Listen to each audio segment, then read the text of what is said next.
Sarah Running Bear had always trusted her grandmother's teachings about listening to the land.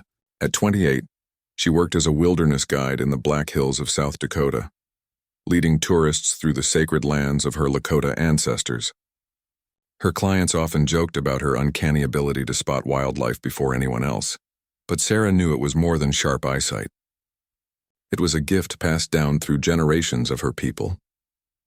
On this particular September morning, Sarah was guiding a group of 5 hikers through a remote canyon trail. The group included Marcus, a nature photographer from Chicago, who had booked the 3-day expedition specifically to capture images of the changing autumn leaves. He was eager, maybe too eager, constantly pushing ahead of the group, despite Sarah's repeated warnings about staying together. The morning sun cast long shadows across the rocky terrain as they made their way deeper into the canyon. Sarah noticed the unusual silence first. No birdsong echoed off the canyon walls, and even the ever-present buzz of insects had stopped. Her grandmother had taught her that when nature fell silent, it meant something was watching and waiting. Marcus was about 50 yards ahead, setting up his camera equipment near a cluster of golden aspens. The rest of the group was catching their breath, drinking water and admiring the scenery. Sarah felt the familiar tingle at the base of her neck, the same sensation she had experienced as a child when her grandfather would take her hunting. It was the feeling of being observed. She scanned the canyon walls systematically, her eyes moving in the pattern her grandfather had taught her. Start low, move high, check the shadows, watch for movement that doesn't belong. The other hikers were chatting quietly among themselves, completely unaware of the tension building in the air. That's when she saw it. A subtle shift in the shadows about 30 feet above Marcus, partially hidden behind a ledge of red sandstone. The tawny coat blended almost perfectly with the rock, but Sarah's trained eye caught the slight movement of muscles tensing beneath fur. A mountain lion, and from its position and posture it was preparing to hunt. Marcus was completely focused on his camera, adjusting settings and moving around to find the perfect angle. He had no idea that death was crouched above him, calculating the distance for a killing leap. Mountain lions could cover 20 feet in a single bound, and this one had the high ground advantage. Sarah's heart began to race, but her mind remained calm. Years of training and ancestral wisdom kicked in. Moving too quickly or shouting would startle the predator and likely trigger an attack. She needed to act with precision and respect for both the hunter and the hunted. She raised her hand slightly, signaling the group behind her to stop moving. Then, in a voice that carried just enough authority without being threatening, she called out to Marcus. Her words carried across the canyon with deliberate calm, but underneath was an urgency that made everyone freeze. The mountain lion's ears twitched at the sound of her voice. Its amber eyes shifted from Marcus to Sarah, assessing this new element in its hunting equation. Sarah could see the powerful muscles in its hindquarters, coiled like springs ready to release. One wrong move from anyone and the situation would turn deadly in seconds. Marcus looked up from his camera, confusion crossing his face. He started to call back to her, but something in Sarah's expression stopped him. She was staring intently at something above and behind him, her body language screaming danger even though her voice had been controlled. The other hikers sensed the tension and fell completely silent.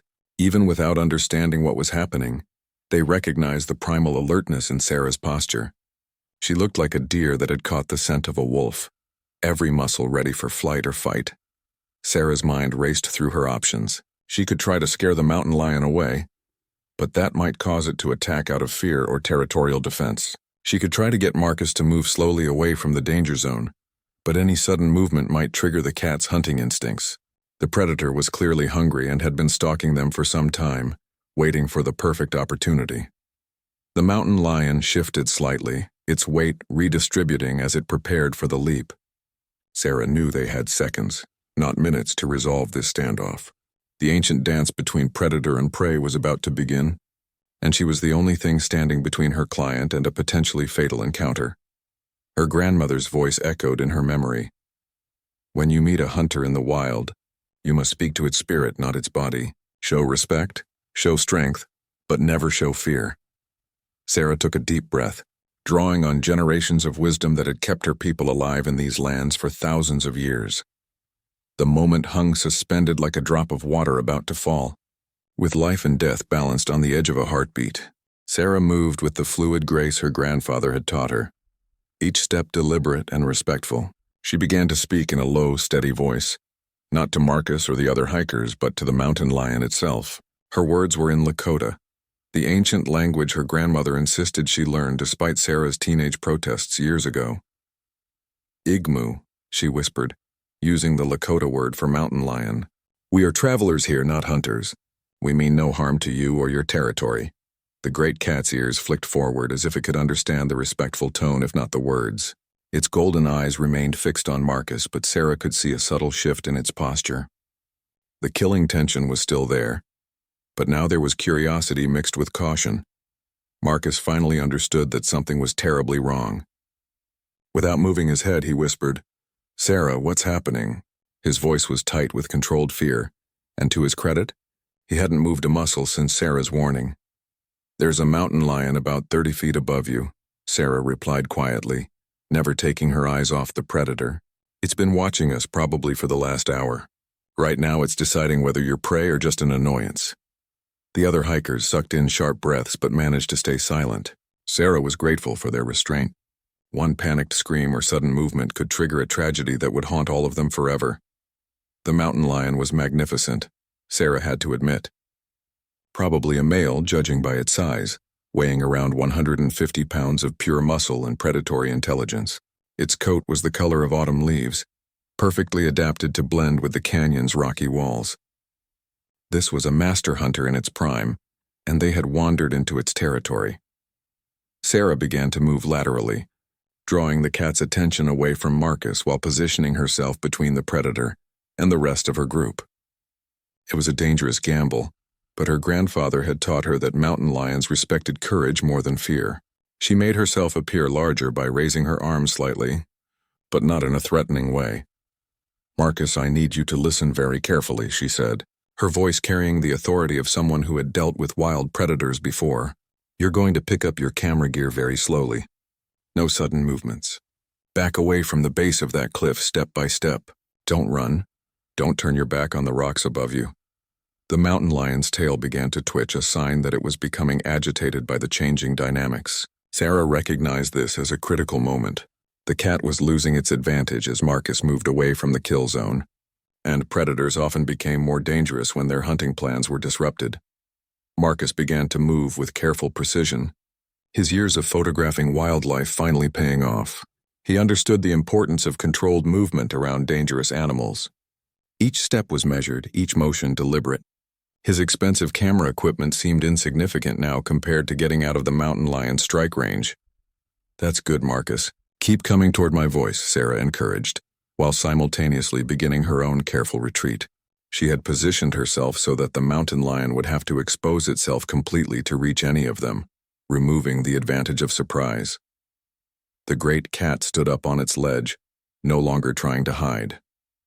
It was a beautiful and terrifying sight, muscles rippling under its tawny coat as it watched the humans reorganizing themselves below. Sarah could see the intelligence in its eyes, the calculations being made about whether this situation was worth the energy and risk. Mountain lions were ambush predators, not fighters. They preferred easy kills to dangerous confrontations.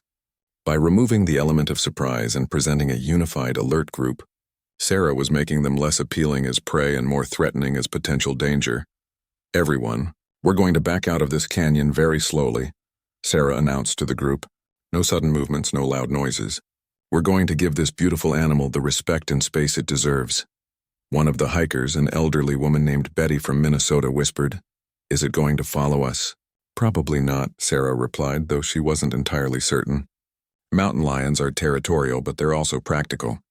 As long as we're leaving its territory and not threatening its food sources, it should let us go." The mountain lion began to pace along its ledge, clearly agitated but not yet committed to either attacking or retreating. Sarah recognized this as the most dangerous phase of the encounter. The cat was stressed, its normal hunting pattern had been disrupted, and stressed predators were unpredictable. Sarah continued her quiet conversation with the mountain lion in Lakota, explaining their intentions to leave peacefully. Her grandmother had always insisted that animals understood intention and respect, even if they couldn't understand words. Whether this was true or not, The rhythmic, calm tone of her voice seemed to be having an effect. Marcus had successfully moved out of the immediate danger zone and was now standing with the rest of the group. His camera was still in his hands, and Sarah could see him fighting the urge to photograph this incredible wildlife encounter. She caught his eye and shook her head slightly. This was not the time for pictures. The standoff continued for what felt like hours but was probably only minutes. The mountain lion remained on its ledge, watching them with the patient intensity that made it such a successful predator. Sarah kept the group moving slowly backward, putting more distance between them and the big cat while showing respect for its power and territory. Finally, they reached a bend in the canyon trail where the mountain lion would no longer have visual contact with them. Sarah felt some of the tension leave her shoulders, but she knew they weren't completely safe yet. Mountain lions could move silently through terrain that would challenge the most experienced hikers. Once they rounded the bend and were out of the mountain lion's direct sight, Sarah felt the weight of responsibility settle heavily on her shoulders. The immediate danger had passed, but they were still deep in the canyon with miles to go before reaching safety. Mountain lions had territories that could span up to 300 square miles, and this one might decide to follow them. "Everyone stop here for a moment," Sarah said, her voice still controlled but showing the first signs of the stress she had been managing. The group gathered around her, their faces pale but filled with adrenaline-fueled excitement and relief. Marcus was the first to speak, his voice shaking slightly. "Sarah, how did you see that thing?" "I was looking right in that direction, setting up my shot, and I never saw anything. My grandfather taught me to read the land," Sarah explained, pulling out her water bottle and taking a long drink. "When the birds stop singing and the insects go quiet, something is hunting. You learn to look for what doesn't belong, the shadow that's too dark, the rock that's the wrong shape." Betty, the elderly hiker from Minnesota, sat down heavily on a nearby boulder. "In 65 years, I've never been that close to something that could kill me," she said, her voice filled with wonder rather than fear. "That was the most beautiful and terrifying thing I've ever experienced." The other hikers nodded in agreement. There was something profound about encountering a true apex predator in its natural habitat, something that reminded them of their place in the natural order. City life had insulated them from the reality that humans were not always at the top of the food chain. Sarah checked her GPS and studied the topographic map of the area. They had several options for getting out of the canyon, but she needed to choose the route that would be least likely to intersect with the mountain lion's territory again. The problem was that most of the trails leading out of the canyon passed through prime hunting grounds. "We're going to take the longer route out," she announced after studying the map. "It'll add about 2 hours to our hike, but it takes us through more open terrain where we'll have better visibility, and the cat will be less likely to feel comfortable hunting." As they prepared to continue their journey, Sarah's mind wandered to her childhood. Her grandfather, Thomas Crow Feather, had been a tracker for the tribal police and had taught her to read signs that most people never noticed. He had always emphasized that survival in the wilderness depended on understanding and respecting the other inhabitants, not trying to dominate them. "The mountain lion was probably as surprised to see us as we were to see it," Sarah explained as they began walking again. "These cats usually avoid humans. The fact that it was considering hunting one of us suggests it might be young and inexperienced, or possibly injured and unable to catch its normal prey." The group moved in a tight formation now, with Sarah leading and constantly scanning their surroundings. Every shadow, every movement of vegetation, every bird call was analyzed and cataloged. The casual nature photography expedition had transformed into a survival exercise that would test all of Sarah's skills. Marcus walked directly behind Sarah, his camera now secured in his backpack. "I can't believe how calm you were back there," he said. "You probably saved my life." "That's what I'm here for," Sarah replied, but she was thinking about how close they had come to disaster. If the mountain lion had been more aggressive or if Marcus had panicked and run, the outcome could have been very different. The responsibility of keeping people safe in the wilderness was something she never took lightly. As they climbed out of the canyon's depths, Sarah noticed fresh deer tracks in the soft soil. This was both good and bad news. Good because it meant there was natural prey in the area, which might keep the mountain lion satisfied without needing to hunt humans. Bad because where there were deer, there were likely to be predators following them. The sun was climbing higher in the sky, and the temperature was beginning to rise. Sarah called for a rest stop in a clearing, where they would have good visibility in all directions. She pulled out her satellite communicator and considered calling for assistance, but decided against it. They were capable of hiking out on their own, and calling for rescue would only create more activity in the area, potentially disturbing the mountain lion and other wildlife.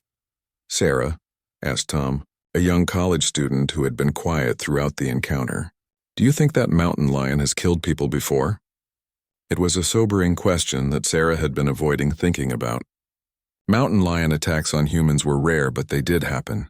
Most attacks occurred when the cats were young and inexperienced, elderly and desperate, or protecting cubs. The lion they had encountered had shown all the signs of a confident, experienced hunter. "I don't know," Sarah answered honestly, "but I do know that we handled the situation correctly. We showed respect, we didn't threaten it, and we gave it space to make its own decisions. That's how my people have coexisted with predators for thousands of years."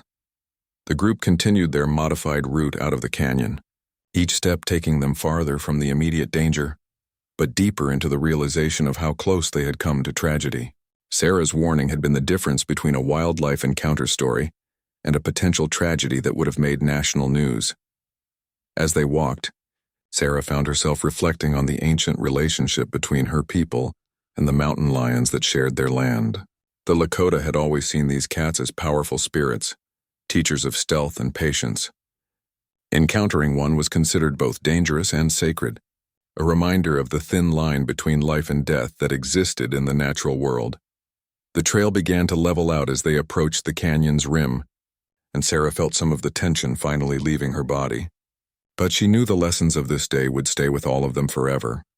A reminder that in nature, humans were visitors, not masters.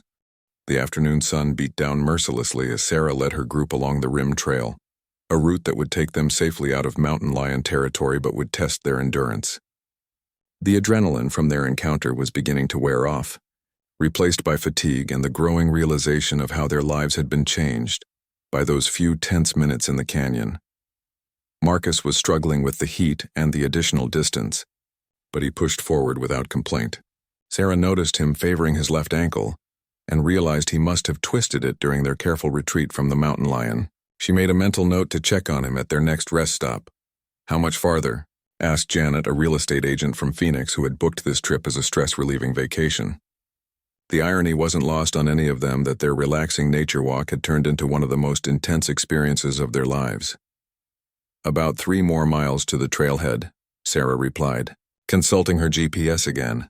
"We'll take another break in about 20 minutes when we reach that cluster of pine trees ahead." As they walked, Sarah found herself constantly scanning their surroundings with heightened awareness. The encounter with the mountain lion had reminded her that predators could be anywhere, perfectly camouflaged and patient beyond human understanding. Her grandfather's training was serving her well, but she was mentally exhausted from maintaining such intense vigilance. The landscape around them was stunning, with red rock formations stretching toward a brilliant blue sky, but the beauty now carried an edge of danger that hadn't been there that morning. Every shadow could hide a threat. Every sound could signal the approach of something wild and unpredictable. Betty, despite being the oldest member of the group, was keeping pace remarkably well. She had grown up on a farm in rural Minnesota and understood the realities of living alongside dangerous animals. "You know," she said to Sarah as they walked, "my grandfather used to tell stories about mountain lions when I was little. He said they were ghosts of the forest, there one moment and gone the next." "That's very similar to what my grandfather taught me," Sarah replied. "He called them shadow dancers because of how they could move through the landscape without leaving a trace. The fact that we saw one so clearly means it wanted us to see it." This thought sent a chill through the group. If the mountain lion had wanted to remain hidden, they never would have known it was there until it was too late. The fact that Sarah had spotted it suggested that the cat had been confident enough in its abilities to reveal itself, perhaps testing their reactions or simply asserting its dominance over its territory. When they reached the promised rest stop, Sarah immediately went to check on Marcus's ankle.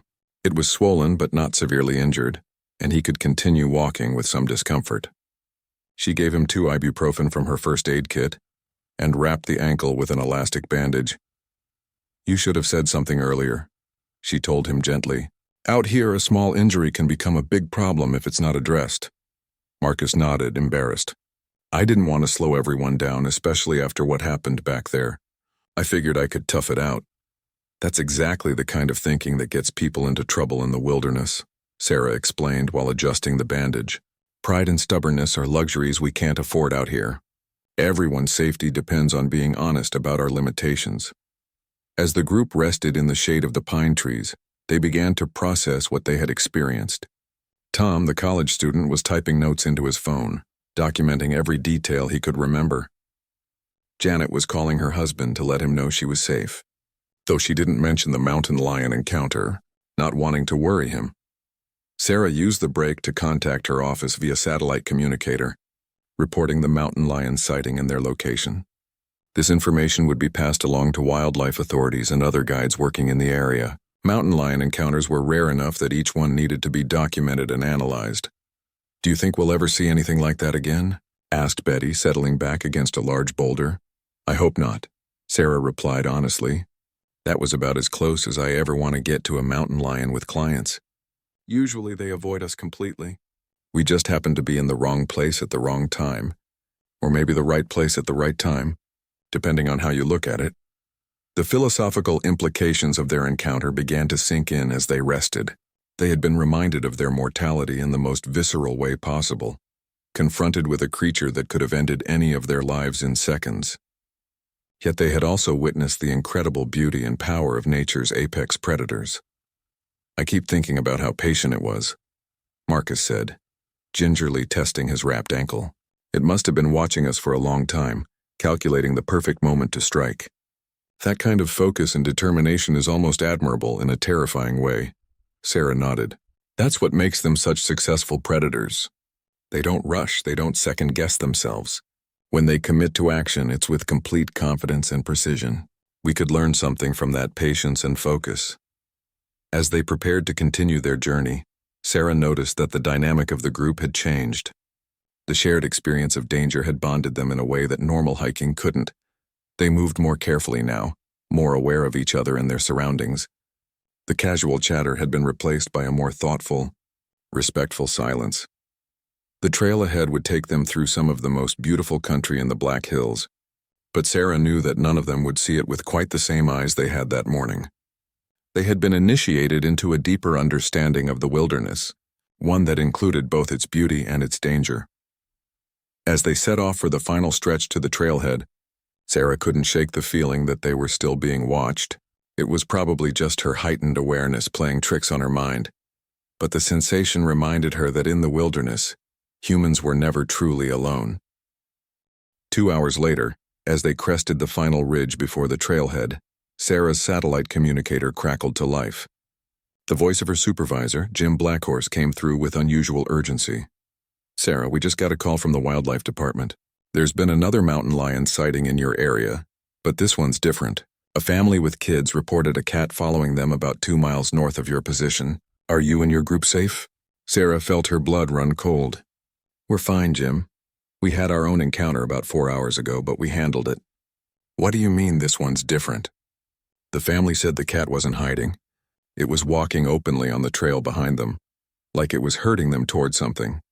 Fish and Game thinks we might be dealing with a hunting pair, maybe a mother teaching a juvenile how to hunt. The implications hit Sarah immediately. Mountain lions were typically solitary creatures, but mothers did teach their young to hunt, and they sometimes worked together to corner prey. If there had been 2 cats in the canyon, their encounter could have been much more dangerous than she realized. Jim, I need to report our exact location and timeline, Sarah said, pulling out her notepad. As she relayed the details of their encounter, she noticed her group listening intently, their faces showing new concern. When she finished the call, Marcus was the first to speak. There were 2 of them. Possibly, Sarah replied, trying to keep her voice calm. It would explain why the one we saw was so confident. If there was a second cat positioned somewhere else, they could have been planning to drive us toward it. Betty sat down heavily on a nearby rock. You mean we walked right into a trap? Not exactly, Sarah said, though she was running through the scenario in her mind. Mountain lions don't usually hunt humans even when they're working together. But if they were desperate or if the young one needed practice hunting large prey, we could have been in serious trouble. The group fell silent as they absorbed this information. The encounter they had thought was over was actually just beginning to reveal its true complexity. Sarah's quick thinking and ancestral knowledge had saved them from something potentially much worse than a single predator. Tom was the first to voice what they were all thinking. If you hadn't spotted that cat when you did, if you hadn't known exactly how to handle the situation. He didn't finish the sentence, but everyone understood. Sarah's warning hadn't just prevented an attack. It had potentially saved them from a coordinated ambush by two of nature's most efficient predators. As they began the final descent to the parking area, Sarah's mind was racing. She thought about the unusual behavior of the mountain lion they had encountered. Its boldness, its willingness to reveal itself, the way it had seemed almost relaxed despite their presence. These could all be signs of a cat that was confident because it had backup. "Sarah," Janet said quietly, "how did you know? I mean, really know? It wasn't just training, was it?" Sarah considered the question carefully. How could she explain the feeling that had washed over her in that canyon? The certainty that had guided her actions. It was more than her grandfather's teachings, more than years of experience in the wilderness. "My grandmother always said that some people are born with the ability to hear what the land is trying to tell them," Sarah replied. "I've never been sure if I believe that, but today I felt something that went beyond what I could see or hear. It was like the canyon itself was warning me." The admission felt strange coming from someone with a university degree in wildlife management and years of scientific training, but Sarah couldn't deny what she had experienced. There had been something almost supernatural about her awareness in those crucial moments. Marcus, who had been quiet for the last mile, suddenly stopped walking. "Wait," he said, pulling out his camera and scrolling through the images he had taken that morning. "I was reviewing my shots during our last break and I found something." He turned the camera's LCD screen toward the group, displaying a photograph he had taken about an hour before their encounter. In the background, barely visible among the shadows of the canyon wall, was the unmistakable outline of a second mountain lion. "I didn't see it when I took the picture," Marcus said, his voice filled with awe. "But there it is, watching us from the opposite side of the canyon." They had us surrounded. The photograph sent chills through the entire group. The second cat was positioned perfectly to cut off any retreat back the way they had come. If Sarah hadn't spotted the first mountain lion and handled the situation exactly as she had, they could have been driven directly toward the second predator. "This is incredible documentation," Sarah said, studying the image. "Wildlife authorities need to see this. It's rare to have photographic evidence of coordinated hunting behavior in mountain lions, but beyond its scientific value, the photograph represented something more profound for each member of the group. It was proof that they had survived something that could have easily gone very differently. That Sarah's split-second decision and ancient wisdom had been the difference between life and death. As they finally reached the trailhead and loaded their gear into vehicles, the magnitude of their experience began to settle over them. They had ventured into the wilderness seeking beauty and adventure, and they had found both in ways they never could have imagined. Sarah stood for a moment at the edge of the parking area, looking back toward the canyon where they had faced their test. Somewhere in those shadows, two mountain lions were continuing their ancient dance of survival, teaching and learning the skills that had kept their species alive for millions of years. She whispered a quiet prayer of gratitude in Lakota, thanking the spirits of the land for their protection and asking for continued wisdom to keep future groups safe. The encounter had reminded her that being a wilderness guide was about more than knowing trails and identifying plants. It was about serving as a bridge between two worlds, helping people understand their place in the larger web of life that surrounded them. 6 months later, Sarah stood before a group of wilderness guides from across the western United States, sharing her story at the annual Professional Guides Association conference in Denver.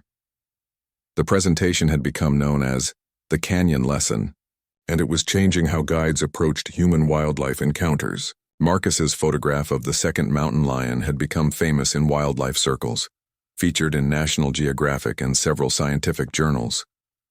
The image perfectly captured the reality of coordinated predator behavior and the thin line between safety and danger that existed in wild places. The key to survival in that moment wasn't technology or equipment, Sarah told the assembled guides.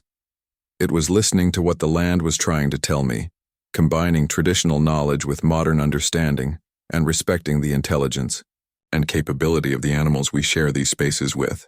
In the audience, she spotted Dr. Santos, who had become a close colleague in developing new protocols for mountain lion encounters. Their collaboration had resulted in updated training materials that were now being used by guide services throughout mountain lion habitat. The fate of F-47 and her offspring had become a conservation success story. The relocation had worked better than expected. The pair had established themselves in a remote area of the Wyoming wilderness, where trail cameras showed them thriving and hunting natural prey. The young male had completed his education and was beginning to establish his own territory. More importantly, the case had sparked a broader conversation about coexistence strategies. Several national parks were implementing new approaches to human-wildlife conflict based partly on Sarah's experience and recommendations. Instead of reactive management after problems occurred, they were taking proactive steps to educate visitors and modify human behavior in predator habitat. Sarah's email to Dr. Santos had grown into a comprehensive program called Respectful Passage, which trained guides to recognize and respond to predator presence before dangerous encounters could develop.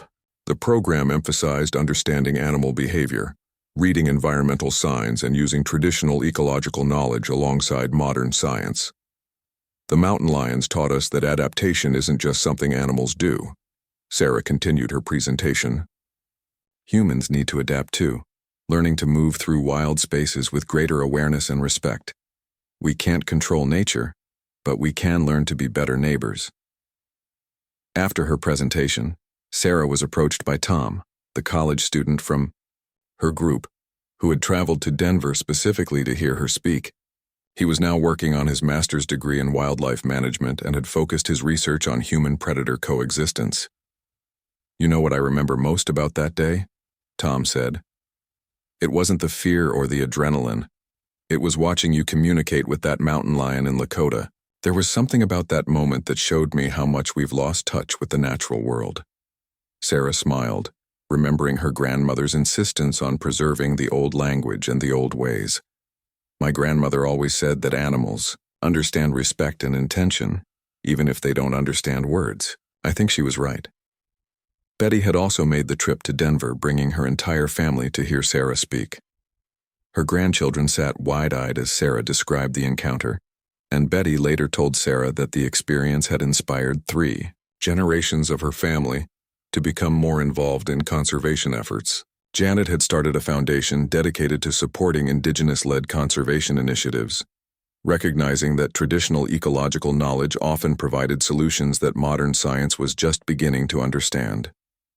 Marcus had donated the proceeds from his mountain lion photographs to fund the foundation's work.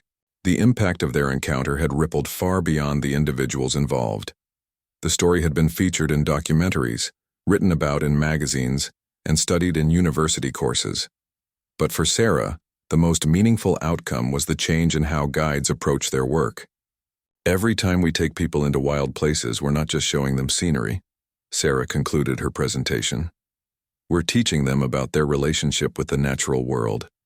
That's a responsibility that goes far beyond basic safety protocols." Later that evening at the conference dinner, Sarah received the organization's highest honor, the Wilderness Guardian Award, recognizing her contribution to improving human-wildlife coexistence. In her acceptance speech, she dedicated the award to her grandfather and grandmother, whose teachings had made the difference between life and death in that canyon. "The real heroes of this story aren't the humans," she said.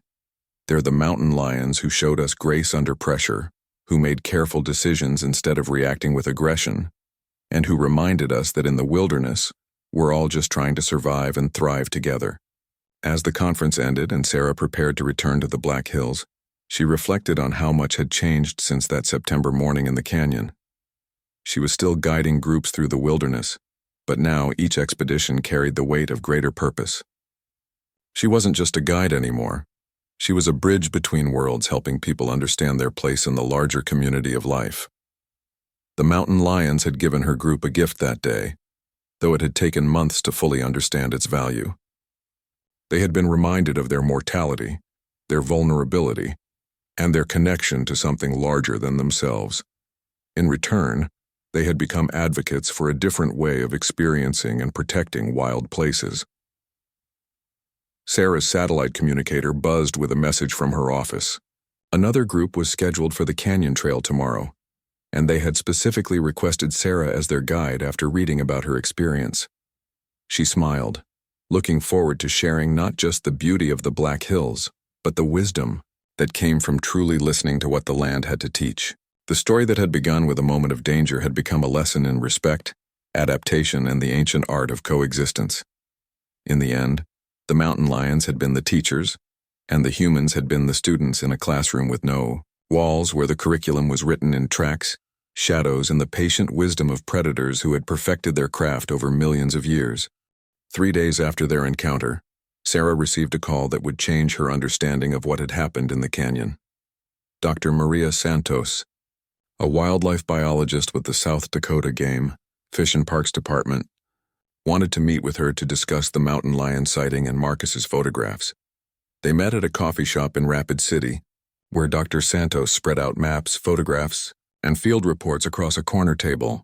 Her expression was serious as she examined Marcus's image on her laptop screen. "Sarah, I need you to understand that what your group encountered was extremely unusual," Dr. Santos began. "We've been tracking these 2 mountain lions for the past 6 months. The larger one is a female we've designated as F47, and she has a nearly 2-year-old male offspring." Sarah studied the tracking data and territory maps that Dr. Santos laid out. Red dots marked confirmed sightings over the past half-year, creating a pattern that revealed the cat's movement through the Black Hills region. "What makes this situation unusual?" Sarah asked, though she was beginning to suspect the answer. "F47 has been teaching her offspring to hunt larger prey than is typical," Dr. Santos explained. "We've documented them taking down a young elk and several large deer. The behavior your group witnessed appears to be part of an extended training program. The juvenile male was learning advanced hunting techniques. The implications were sobering." Sarah realized that her group hadn't simply stumbled across 2 hunting mountain lions. They had interrupted an active lesson in predation. The cats hadn't been planning to hunt humans specifically, but they had been practicing the coordination and patience required to take down large, intelligent prey. "The concerning part," Dr. Santos continued, "is that F47 has been becoming increasingly bold around humans. We have 3 other reports of close encounters in the past month, all involving this same pair.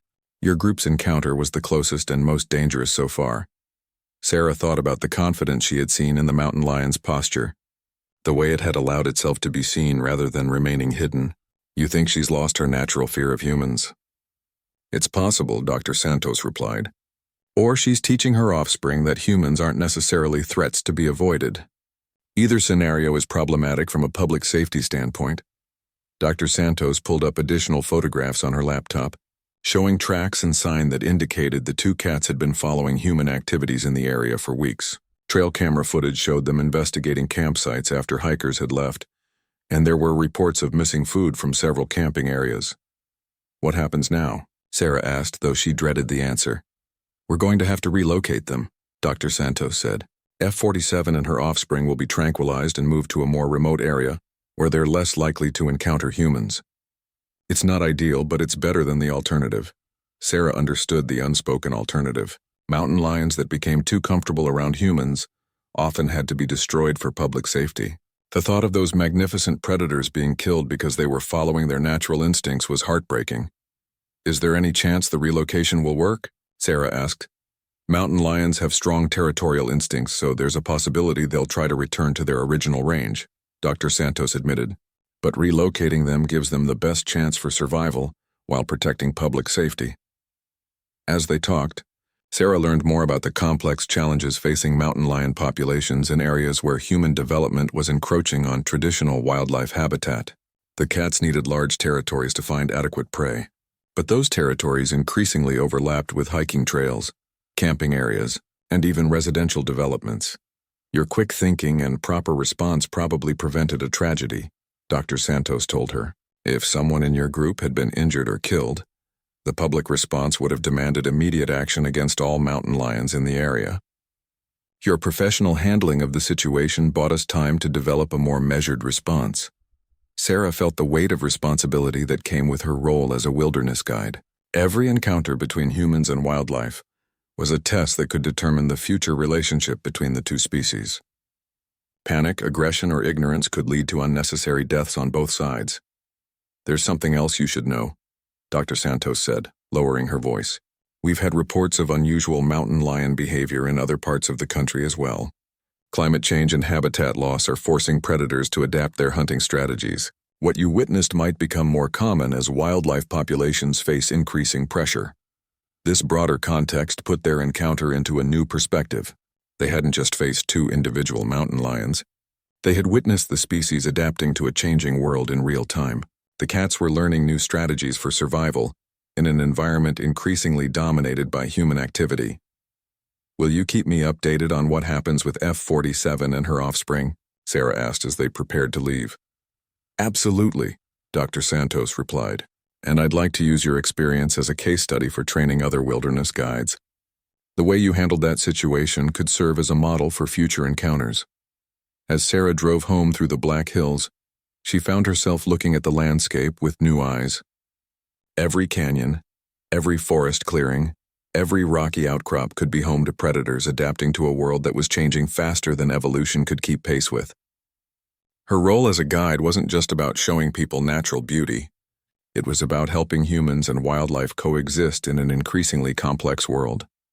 That evening, Sarah called each member of her group to update them on what she had learned from Dr. Santos. The conversations were emotional, as each person processed the realization that they had been even closer to danger than they had initially understood. Marcus was fascinated by the scientific implications of his photographs. You mean we accidentally documented a training session between a mother mountain lion and her offspring? That's incredible. Betty was more philosophical about the experience. It makes me think about how much we don't understand about the natural world, she said. We walk through these places thinking we're just tourists, but we're actually participants in something much larger. Janet had spent the days since their encounter researching mountain lion behavior and conservation efforts. I've been reading about how habitat fragmentation is forcing these animals into smaller and smaller territories, she told Sarah. It makes their behavior seem less aggressive and more desperate. Tom, the college student, had written a detailed account of their experience for his environmental science class. My professor wants to use it as an example of human-wildlife conflict, he said. But after talking to you today, I think it's really an example of adaptation and coexistence. Each conversation reinforced Sarah's growing understanding that their encounter represented something significant beyond a simple wildlife sighting. They had witnessed evolution in action, predators adapting their strategies to survive in a world increasingly dominated by human activity. Later that night, Sarah sat on her porch overlooking the valley where she had grown up, thinking about her grandfather's teachings and how they applied to the modern world. The traditional knowledge that had saved her group's lives was thousands of years old, but it remained relevant in an age of GPS devices and satellite communicators. She thought about the mountain lions, probably settling down for the night somewhere in the canyon where they had encountered them. Tomorrow, wildlife officers would begin the process of capturing and relocating them, separating a mother from her teaching grounds and a young male from his learning environment. The relocation might save their lives, but it would also disrupt millions of years of evolutionary programming. The cats would have to start over in unfamiliar territory, learning new hunting grounds and establishing new behavioral patterns. Success was far from guaranteed. Sarah pulled out her phone and began typing an email to Dr. Santos, outlining an idea that had been forming in her mind since their meeting. What if there was a way to modify human behavior in mountain lion habitat, instead of always moving the animals? What if guides like herself could be trained to help visitors understand and respect predator territories? The idea was ambitious and would require cooperation between multiple agencies, but Sarah believed it was worth exploring. The alternative was a future where human-wildlife encounters inevitably ended, with animals being relocated or destroyed, a pattern that was ultimately unsustainable for both species. As she finished writing the email, Sarah heard the distant call of a coyote echoing across the valley. It was a reminder that the Black Hills remained wild despite the hiking trails and visitor centers, a place where ancient dramas of survival and adaptation continued to play out every day. Her encounter with the mountain lions had changed her understanding of her role as a guide and her responsibility to both human visitors and wildlife residents. She was no longer content to simply show people beautiful scenery. She wanted to help them understand their place in the larger ecosystem and their responsibility to coexist respectfully with the other inhabitants of these sacred lands.